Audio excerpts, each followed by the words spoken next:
भागलपुर मुस्लिम education committee के अध्यक्ष मोहम्मद इस्लाम और महासचिव डॉक्टर फारूक अली की कुर्सी खतरे में है। दरअसल दोनों को उनके पद से हटाने के लिए एमईसी के सदस्यों ने अविश्वास प्रस्ताव लाया है। अध्यक्ष मोहम्मद इस्लाम और महासचिव डॉक्टर फारूक अली के विरुद्ध लाए गए अविश्वास प्रस्ताव की कॉपी आज मुस्लिम एजुकेशन कमेटी के सदस्यों ने अपने उपाध्यक्ष सैयद अफजल अहमद को उनके काजीवली चक स्थित आवास पर जाकर सौंपी। अध्यक्ष एवं महासचिव के खिलाफ लाए गए अविश्वास प्रस्ताव में उल्लेखित है कि एमईसी के सदस्य दोनों के कार्यकलाप से संतुष्ट नहीं है।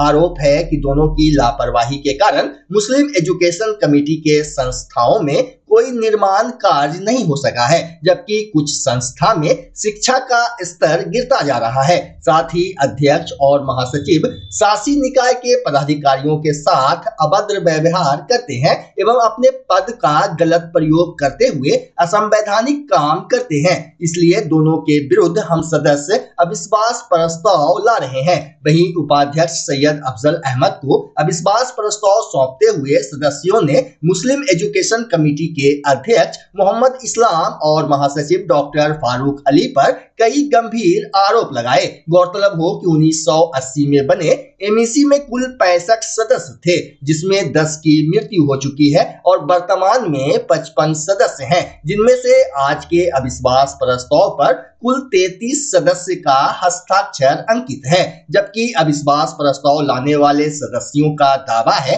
कि आगे ये संख्या बढ़कर 39 तक पहुंच जाएगी। जानकार बताते हैं कि अविश्वास प्रस्ताव पारित होने के लिए केवल 28 सदस्य की आवश्यकता थी, लेकिन आवेदन पर 33 सदस्यों का समर्थन प्राप्त है। इधर प्रेस वार्ता कर मुस्लिम एजुकेशन कमेटी के उपाध्यक्ष सैयद अफजल अहमद ने बताया कि उन्हें अध्यक्ष मोहम्मद इस्लाम और महासचिव डॉक्टर फारूक अली को लेकर अविश्वास प्रस्ताव प्राप्त हुआ है, जिसे वे संयुक्त सचिव मुफ्ती इलियास को भेजेंगे। इसके बाद संयुक्त सचिव से हाउस बुलाने का अनुरोध किया जाएगा। उम्मीद है कि एक सप्ताह के भीतर मुस्लिम एजुकेशन कमेटी के नए अध्यक्ष एवं महासचिव की घोषणा हो जाएगी। प्रेस वार्ता के दौरान मोहम्मद मुकर्रम अली खान, आरिफ अली, अयाज हबीब, कामरान आलम, मती आजम, क़यामुद्दीन, तबरेज खान, इब्रार हुसैन उर्फ बेला, समीमुद्दीन, हसन अहमद समेत कई सदस्य मौजूद थे।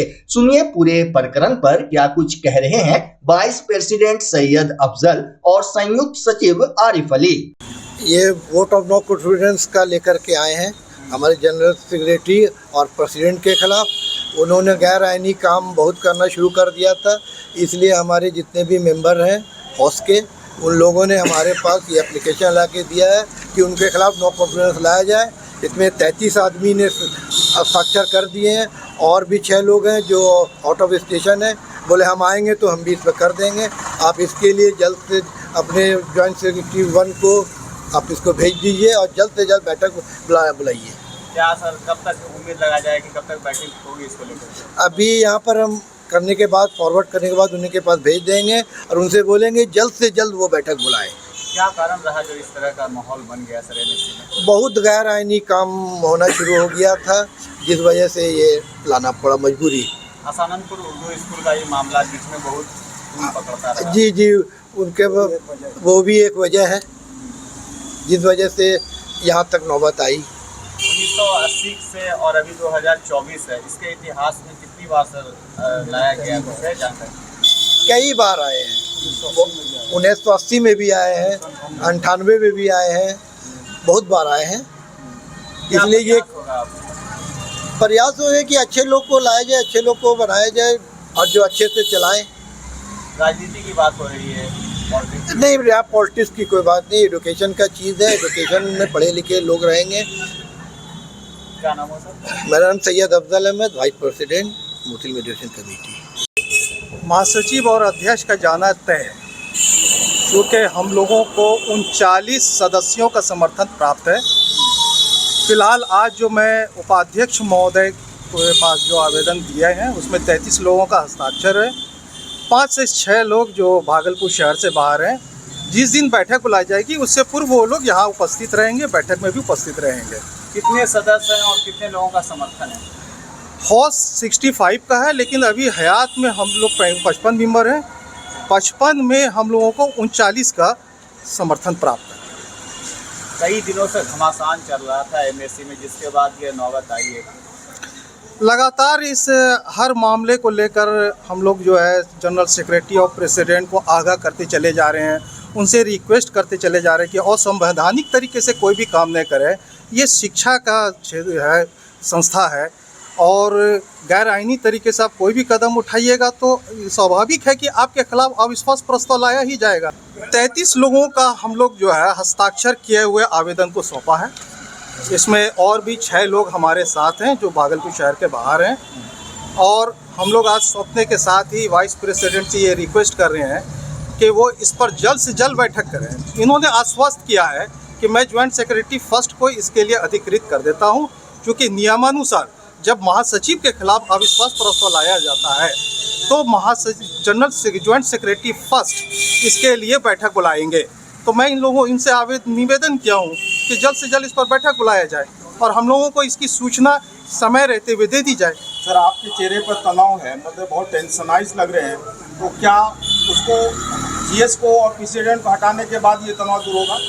देखिए, ये तो तनाव कहीं भी कभी रहा नहीं हम लोगों के खिलाफ, लेकिन कहीं कहीं पर अगर असंवैधानिक तरीके से कोई कदम पदाधिकारी होते हुए उठाते हैं तो ऐसा लगता है कि कहीं ना कहीं संस्था पर हम लोग संस्था चला रहे हैं ना।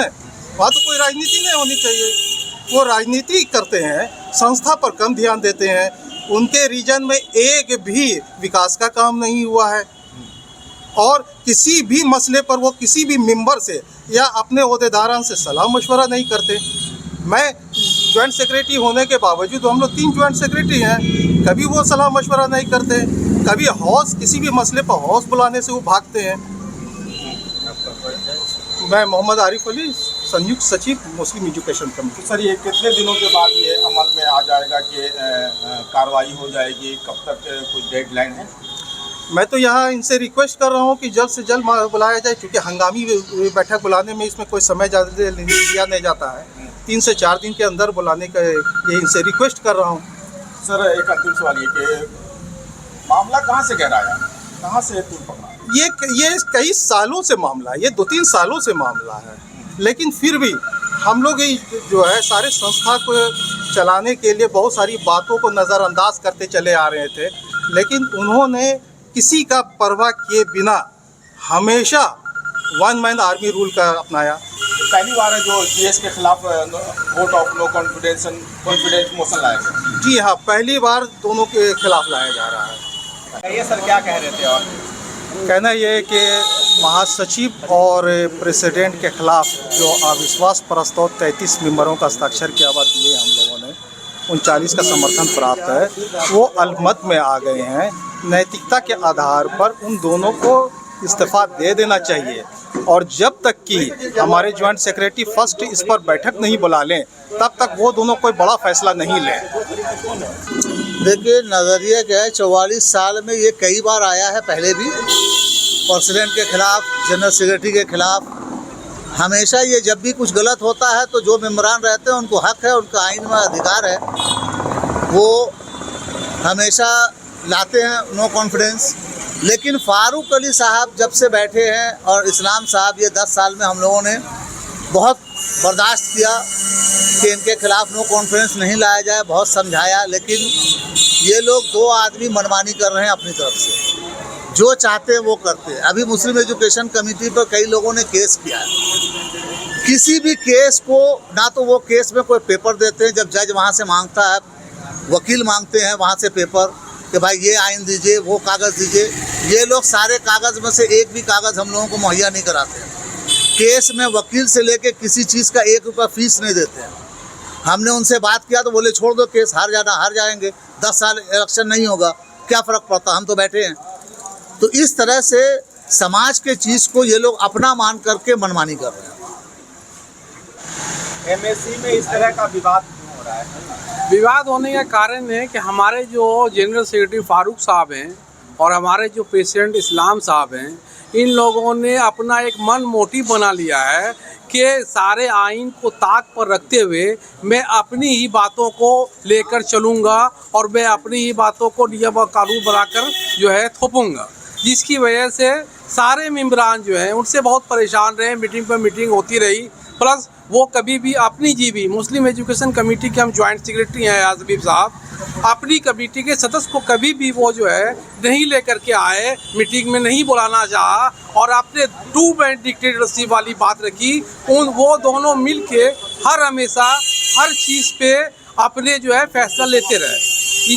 इस बात से भी हम जॉइंट सेक्रेटरी अपनी जीवी के हमारे जीवी के इतने भी सदस्य का हमेशा खफा रहे कि ये सेल्फ डिसीजन ले लेते हैं, और जिसकी वजह से कि सारे इदारों में जो है उथल पुथल का जो है माहौल हर हमेशा जो है बना रहा और बना रहता है। और आज की डेट में तो हालात ऐसी हो गई है कि सारे सदस्य उनके खिलाफ हो गए हैं, जनरल सेक्रेटरी और प्रेसिडेंट साहब के, और मैं इससे ज़्यादा और क्या कहूँ। सर, एमएससी का एक्ट क्या कहता है अध्यक्ष और महासचिव को हटाने को लेकर?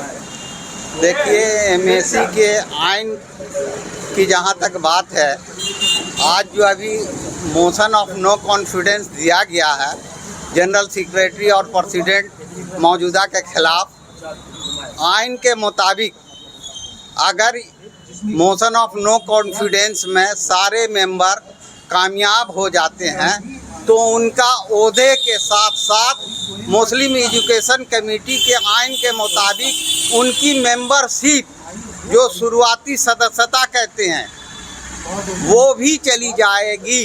जो मुस्लिम एजुकेशन कमेटी का कॉन्स्टिट्यूशन है उसके मुताबिक हम यही जानते हैं कि उनका पोस्ट भी जाएगा और उनकी मेंबरशिप भी जाएगी। किस तरह का अविश्वास प्रस्ताव कभी पहले भी लाया गया? हाँ, बहुत बार आया है। हम लोग 14 से पहले बहुत बार आया है और कई बार उस वक्त के जो मौजूदा जनरल सेक्रेटरी थे वो मोशन ऑफ नो कॉन्फिडेंस में उनको घर जाना पड़ा ओहदा छोड़कर, ऐसा तारीख बताती है कि बहुत बार आया है। आप कुछ कहना चाह रहे थे, क्या बताइए, डेट है कुछ आपके पास? 14 दिसंबर 1998 को नो कॉन्फिडेंस मोशन आया था, जिसकी बैठक inter level girls high school को हुआ था। आप सर कुछ बोल रहे थे, बताइए। हाँ, 14 दिसंबर 1998 में बैठक हुई थी उर्दू गर्ल्स स्कूल में। दोनों के खिलाफ नो कॉन्फिडेंस था, प्रेसिडेंट और जनरल सेक्रेटरी के खिलाफ। प्रेसिडेंट ने रिज़ाइन कर दिया और जनरल सेक्रेटरी इरशाद नबी साहब थे, उनको कॉन्फिडेंस था कि वो जीतेंगे, लेकिन वो उसमें हारे और उनके पोस्ट के साथ साथ उनकी सदस्यता भी समाप्त कर दी।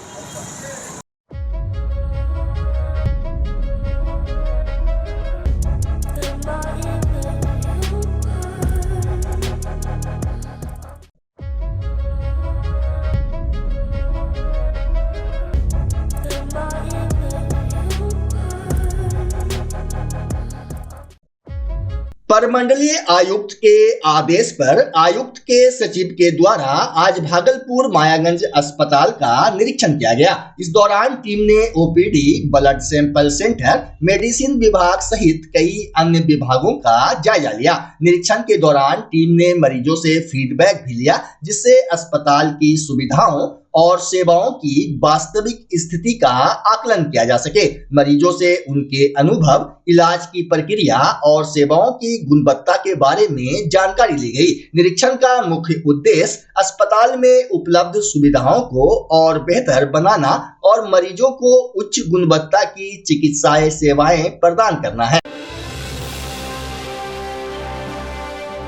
सड़क सुरक्षा को लेकर जीवन जागृति सोसाइटी एवं एनसीसी फॉर बिहार बटालियन की ओर से आज भागलपुर में जागरूकता रैली निकाली गई। बता दें कि देश में वर्ष 2023 में बिना हेलमेट के 54,568 और बिना ड्राइविंग लाइसेंस के 2537 मौत वाहन चलाते हुई। साथ ही सड़क हादसों में प्रतिदिन 26 बच्चे मर रहे हैं, जो दुखद है। वहीं कचहरी चौक से आज जागरूकता अभियान की शुरुआत जीवन जागृति सोसाइटी एवं एनसीसी फॉर बिहार बटालियन की ओर से की गई। जीवन जागृति सोसाइटी के अध्यक्ष डॉक्टर अजय कुमार सिंह ने रैली का नेतृत्व किया।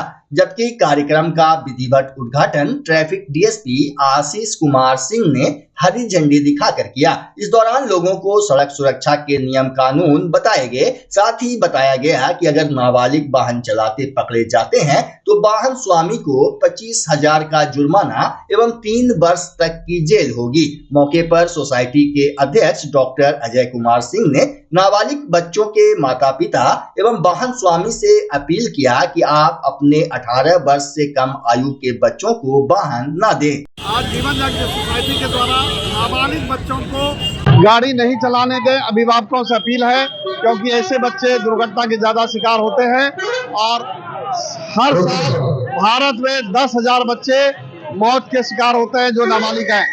और इसमें जो सजा का प्रावधान है अभिभावक को है 25,000 तक जुर्माना या 3 साल की कैद हो सकती है। तो बच्चों से भी अनुरोध है कि आप अपने खुद के एंजॉयमेंट के लिए अपने माता पिता को जेल की हवा मत खिलाइए, आप संयमित रहिए। जिस तरह से वोट देने के लिए आप 18 साल का इंतजार करते हैं, जिस तरह से आप इंटर के लिए इंतजार करते हैं, इंजीनियरिंग में प्रवेश पाने के लिए इंतजार करते हैं, उसी तरह से गाड़ी चलाने के लिए भी इंतजार करिए और 18 साल के उम्र के बाद ही गाड़ी चलाइए।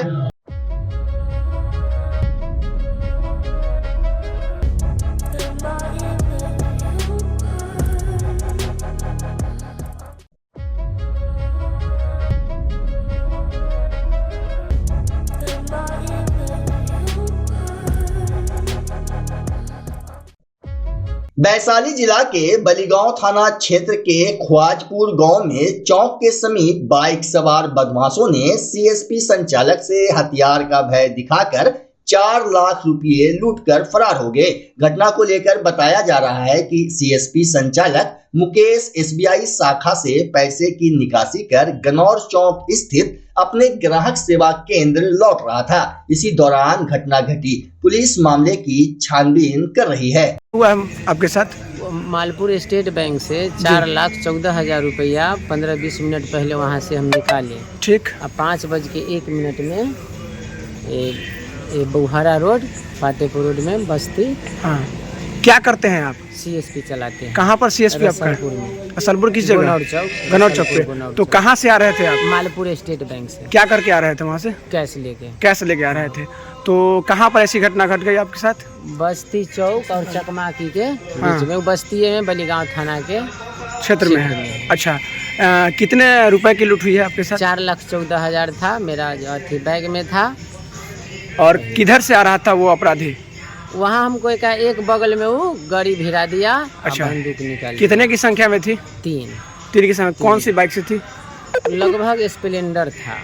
देखे थे साफ साफ आप? हम घर वो बंदूक निकाला ना कि हम उतने पर घरवरा कर गाड़ी पटक कर हम पीछे मुँह भाग चले। अच्छा, और उसके बाद किधर भाग गया वो अपराधी? पातेपुर इधर निकल गया। पातेपुर की तरफ निकल गया। आगे जाकर कहाँ लग गया तो उस जगह आदमी भी बहुत 20-30 आदमी। हाँ, तुरंत वहाँ पर आगे उन लोग पर भी वो बंदूक निकाल दिया। हाँ, तो वो लोग भी डर गया। क्या नाम है आपका? मुकेश कुमार। क्या करते हैं? सीएसपी चलाते हैं। कहाँ पर? रसलपुर गनौर चौक के पास। ठीक। क्रॉनिक ऑब्स्ट्रक्टिव पल्मोनरी डिजीज यानी COPD फेफड़ों की एक निरंतर बढ़ने वाली बीमारी है जिससे सांस लेना मुश्किल हो जाता है। COPD वर्तमान में दुनिया भर में मृत्यु के प्रमुख कारणों में से एक है और आम आबादी में विशेष रूप से कम संसाधन वाले देशों में अत्यधिक प्रचलित है। विश्व COPD दिवस के लिए 2024 का थीम है अपने फेफड़ों के कार्य को जाने। बता दें कि विश्व COPD दिवस 20 नवंबर को मनाया जाता है, जिसको लेकर आज association of physicians of India Bhagalpur द्वारा लोकनायक जयप्रकाश नारायण सदर अस्पताल में लोगों के लिए जागरूकता कार्यक्रम आयोजित किया गया। कार्यक्रम में प्रमुख रूप से API के सचिव डॉक्टर मनीष कुमार, सदस्य doctor RP Jaiswal, doctor PB Mishra, doctor Pankaj Kumar उपस्थित थे। वहीं मरीजों की PFT जांच के अलावा उन्हें इस बीमारी के बारे में सुझाव और जानकारी भी दी गई। आज 20 नवंबर को वर्ल्ड COPD डे मनाया जाता है। ये दुनिया भर में ये जो COPD बीमारी है इसके प्रति जागरूकता फैलाने के लिए ये वर्ल्ड COPD डे मनाते हैं। और इसी कार्यक्रम के अंतर्गत association of physicians of India API Bhagalpur द्वारा ये मनाया जा रहा है, जो हम लोग आज सदर हॉस्पिटल में हम ये कार्यक्रम हो रहा है, जिसमें हमारे API के जो सदस्य हैं, डॉक्टर RP जायसवाल सर हैं, डॉक्टर PB मिश्रा हैं, डॉक्टर पंकज है और अन्य हैं। तो ये हम लोग का मेन कार्यक्रम है जागरूकता के लिए। और COPD एक ऐसी बीमारी है जो आज के समय में 30 वर्ष से ज़्यादा उम्र के जो लोग हैं उसमें 7% लोगों में देखा गया है ये COPD की बीमारी है, और बहुत लोगों को इसकी जानकारी तक नहीं है। और COPD जो है ज़्यादातर पहले एक सोचा जाता था कि जो लोग धूम्रपान करते हैं सिर्फ उन्हीं में होता है, लेकिन आज ऐसा नहीं है। धूम्रपान है और साथ में आज जो वायु प्रदूषण है, जो स्मोक है, जो आज देख रहे हैं हम भागलपुर में भी जो AQI है, एयर क्वालिटी इंडेक्स है, वो 400 के करीब चला गया है, और दिल्ली में तो इसका सीमा ही नहीं है। तो ये वायु प्रदूषण के वजह से भी ये फेफड़ों पे असर करता है और COPD का ये कारण बनता है।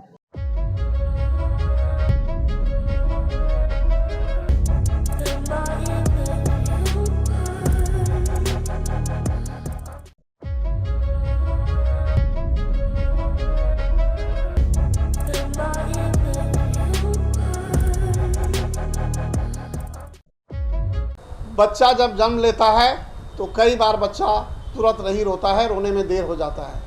ऐसे में बच्चा क्षतिग्रस्त हो जाता है और उसके बचने की संभावना कम हो जाती है, और यदि बचा तो भविष्य में उसमें विकलांगता की समस्या आती है, जिसे CP कहते हैं, जिसका कोई माकूल इलाज नहीं है और ज़िंदगी भर बच्चा विकलांगता से जूझ सकता है। ऐसे में पूरे संसार में कूलिंग थेरेपी का सहारा लिया जाता है। जन्म से ठीक 6 घंटा के अंदर यदि उसको कूलिंग थेरेपी दिया जाए तो उससे उसका CP की समस्या कम होती है और बचने की भी संभावना बढ़ती है। पहली बार बिहार झारखंड में आपके शहर के स्नेह नवजात शिशु बाल सेवा केंद्र में यह मशीन उपलब्ध है। कभी भी ऐसी बात हो कि बच्चा रोने में विलम्ब हो गया तो आप स्नेह नवजात शिशु बाल सेवा केंद्र में जरूर संपर्क करें।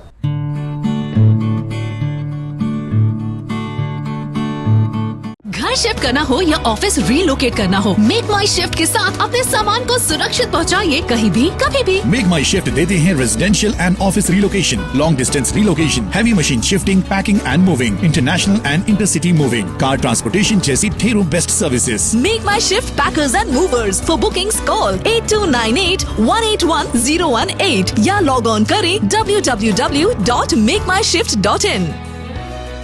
रिंकू LED बल्ब, एक बार लाओ और चलाते ही जाओ। हमारे LED बल्ब्स है क्वालिटी में नंबर 1 और एनर्जी एफिशिएंट, जो रखे एनवायरनमेंट और आपके बिजली के बिल दोनों का ख्याल। रिंकू LED बल्ब के साथ एनर्जी बचाओ और बिल घटाओ। ये है पावर सेविंग लाइट जो चले लंबे समय तक और रखे आपके घर को रोशन। हमारे यहाँ LED लाइट्स मिलते हैं एक व्यापक रेंज में, जो आपकी हर जरूरत को पूरा करेगी। लेकिन यही नहीं, हमारे LED लाइट सिर्फ चमकदार नहीं बल्कि एनवायरनमेंट फ्रेंडली भी है। तो आज ही लाओ रिंकू LED बल्ब और पाओ 1 साल की वारंटी का भरोसा। रिंकू LED बल्ब्स, नई जनरेशन के स्मार्ट बल्ब्स। आज ही संपर्क करें 8651063786 या मेल करें rinkooledbulb@gmail.com। हमारा पता असाननपुर, भागलपुर, बिहार 812002।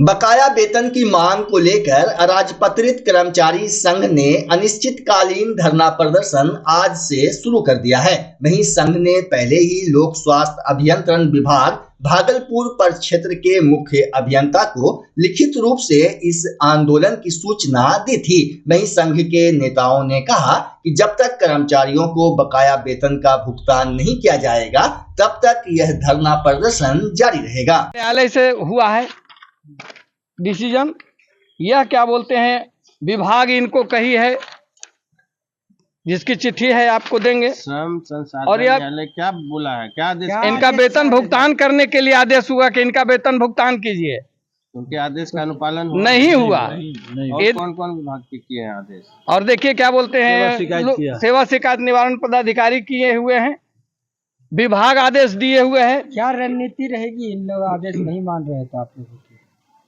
नहीं मान रहे तो जीता मरता क्या नहीं करता, वही हम लोग अपनाने के लिए आज आए हुए हैं।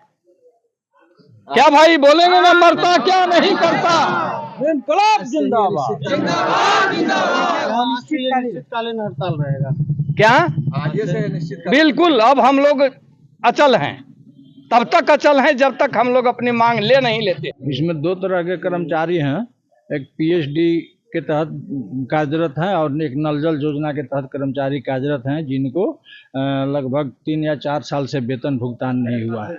3 साल या 4 साल से, मैंने भिन्न भिन्न तरह के दोनों का कभी हुआ है, तो 4 साल से लगभग भुगतान ये चीफ इंजीनियर और ये कार्यपालक अभियंता द्वारा नहीं किया जा रहा है। बार बार हम लोग चिट्ठी पत्री करते रहे हैं, यहाँ से लेकर के विभाग तक, विभाग से भी चिट्ठी आती है इस पर उचित कार्रवाई किया जाए, लेकिन ये दोनों नकारा पदाधिकारी जो है कान में तेल डालकर बैठे रहता है।